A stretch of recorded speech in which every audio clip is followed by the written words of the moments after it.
The second Pokemon Draft League World Cup is in action, and over the next weeks, I'm going to be highlighting the best and worst games of each series. The Draft League World Cup splits up 20 regions of the world, where each team works hand in hand to draft, prepare, and battle against one another. Will the West Coast continue to dominate like they did in Season 1, or will unforeseen underdogs emerge? It all starts here with Week 1. Let's get right into it. US Northeast's Meta is taking on China's Ghost Stop, with Meta piloting a recently popular offensive core of Meowscarada and Urshifu Rapid Strike versus the most broken Pokemon ever, Terrazarute. A lead Sash Ceruledge primes Meta to go 2 for 1 immediately. Well, at least Arbok is weak, right? Ghost Stop actually finds a position to set up a Combine with Keldeo, but the Latias comes in and goes for a Psychic.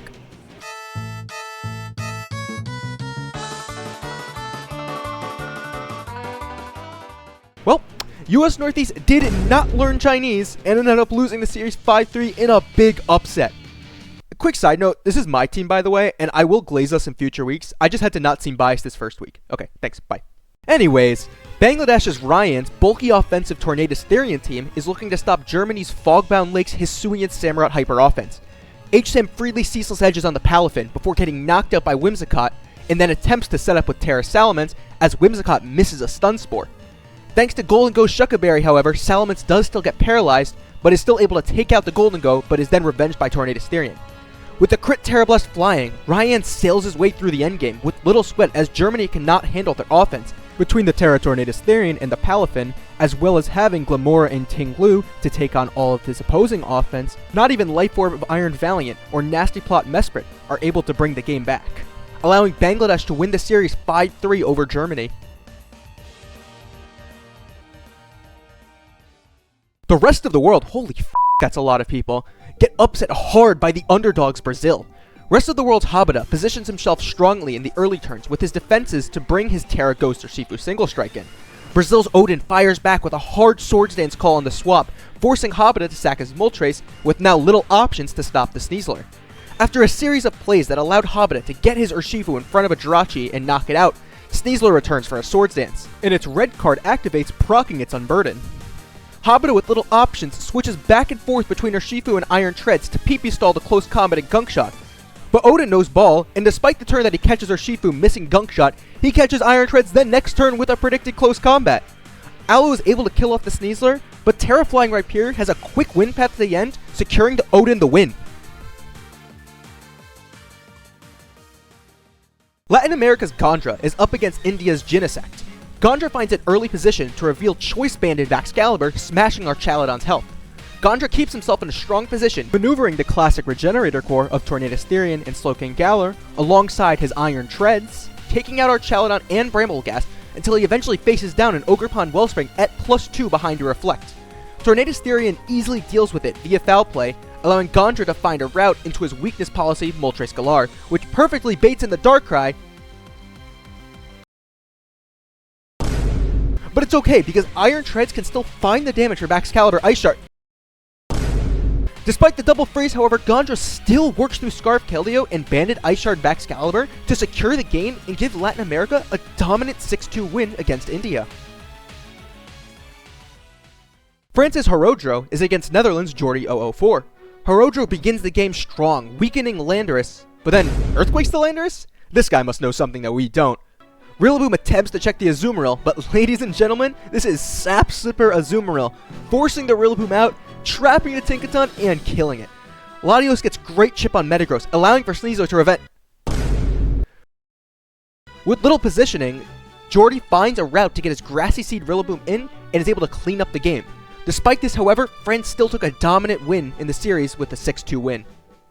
EU West's Slick Panther is taking on Caribbean's Jigglypuff. Slick finds his Conkeldurr in front of the Terra King Gambit, but oh my god, is this guy human? He read the swap! He did it again! Holy fuck, is this guy human? Jigglypuff's Trick Rabombi halts the Raging Bolt Sweep, allowing Garchomp to find a setup opportunity, but Slick reads the Scale Shot and prevents it from getting any further setup. But Jiggly's not out of it, as Booster Speed Iron Moth still has a solid chance to wrap up this endgame, but the Lando Eye is Assault Vested. But Sinistcha can still pull it back, especially after Cinderace misses its Pyro Ball. All it needs to do is Strength Step the Lando. Yes, Slick isn't human. EU West wins the week 5-3. We now have a Corviknight mirror. Haven't seen that in a while. Between US West's Spies and Austria's Cringy Costanza. Spies gets boosting Gouging Fire in early, killing Primarina and chunking the Raging Bolt hard, allowing Ogerpon Wellspring to kill the biggest threat. Slitherwing bulks up, forcing the Corviknight in as they both terrestrialize in Corviknight Iron defenses.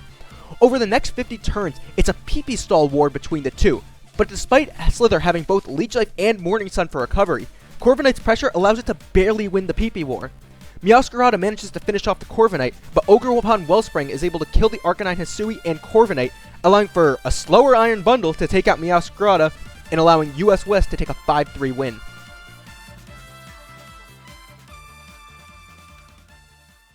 Canada's J-Skirp is up against EU East's Yocho. Enamorous reveals its Terra superpower set early, but Latias manages to get a Reflect and Draco Meteor off on it, so Cinderace can revenge. Double Edge does huge damage to Swampert, and J-Skirp catches Pert's rocks with a hard swap to Thundurus Therian. Thundurus performs a Magic Kick, deleting Jirachi with a +2 Thunderbolt, putting Johto in a tough spot. Enamorous attempts to chip with Play Rough. Yeah, that Magic Trick wasn't as fun. Enamorous then is able to get a superpower off on Cinderace, allowing it to live the +2 quick attack, but Scarf Terra Ghost Annihilate kills it off, and still has a good shot at the endgame. Yocho Swords dances up with Greninja, and dig? J-Skirp attempts to pivot back to the Scarf Annihilate to prevent Battle Bond, but Yocho is one step ahead and clicks Night Slash on the prediction, allowing Greninja to finish the game. A haxy yet intense endgame. However, Canada still ended up taking the week with a dominant 6-2. UK's Blitz is up against Portugal's Frixel. Blitz finds an early opportunity to get his Toxic Spike up with Sinistcha always available to spin block. Iron Moth plus Roaring Moon stop Enamorous Turtle from setting up too much, while Great Tusk and Sinistcha are walling all of Frixel's offenses. Darkrai finds itself in front of Rotom Wash, who easily takes it on with its Citrus Berry until... Luckily, Rotom hangs on, getting the Thunder Wave off into a Pain Spot plus Hydro Pump, barely missing the knockout on Darkrai. Great Tusk and Sinistcha are still locking down the defenses, with Stun Spore Foul Play plus Great Tusk baiting a healing move as Blitz aggressively pivots to Roaring Moon, which then is able to knock out the Donphan with an Outrage. Jirachi comes out living the Outrage and... Great Tusk is still able to shut down Gouging Fire, but Jirachi finds its chance to get a Healing Wish, and all of a sudden the Darkrai is back. Ogerpon Wellspring is sacked, and now it's Last Mon Darkrai, but all this Sinistcha needs to do is land its Stun Spore. This Fatal Miss allowed Darkrai to reverse 5-0 Blitz with a very haxy win and a very haxy series overall, allowing Portugal to get a huge upset over the United Kingdom with a 5-3 win. We're now at the final series, US Midwest vs US South, where Midwest's Dawn Mist is taking on South's Ai, who's rocking out with a very interesting Espathra build. The early game is a lot of pivoting around threats until Ai manages to get his Lando Eye in, but Dawn swaps Goldingo on Sludge Wave and then uses its Shuca Berry to fire off a big Make It Rain. Glamora finds itself in versus Donphan, and Ai opts to get Chip on Donphan in exchange for his Glamora. Espathra finds its opening to terrestrialize, but this also allows Dawn to swap into his Quillfish Hisui to absorb the Toxic Spikes. Barbarage picks off Lando Eye, with Roaring Moon immediately following after, revealing its Life Orb.